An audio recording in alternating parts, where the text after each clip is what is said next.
The surprising power of sheriffs in America.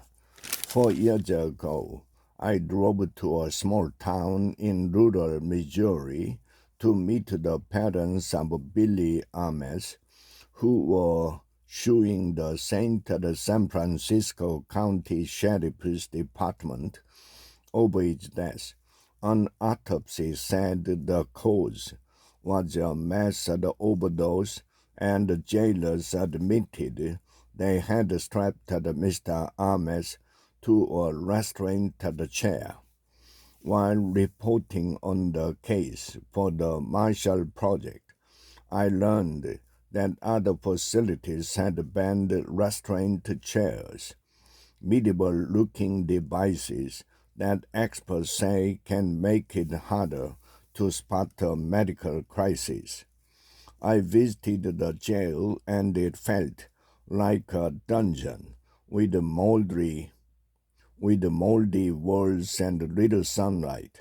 The man in charge, Sheriff Daniel Bullock, once joked that this place was his personal bed and breakfast. He denied wrongdoing and said, if I published anything false, I shouldn't come back. I watched my speed as I drove out of town. St. Francois County has about 67,000 residents, and soon after my story came out, Sheriff Bullock won his 2020 Republican primary with 6,185 votes and cruised to re-election.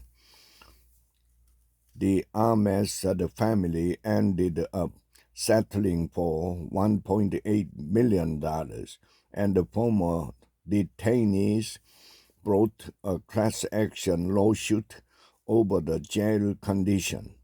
Then this past August, Mr. Bullock lost in the primary after more than 3 decades in power, with just 1,981 votes.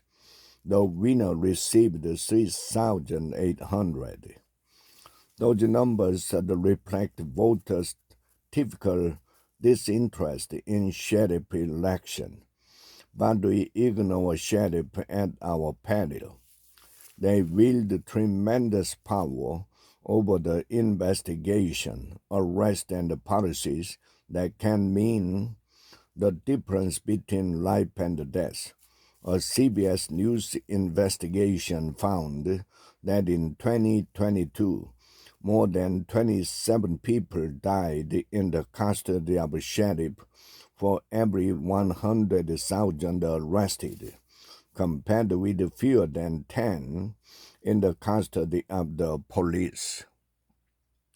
So it's worth your time to look up your local sheriff and see whether he or she is up for re-election this year. Given how many people ignore these races, your vote may have outsized influence over how all sorts of policy questions play out in your community. Consider that Mr. Bullock won his first primary race in St. Francois County in 1992 by just 22 votes.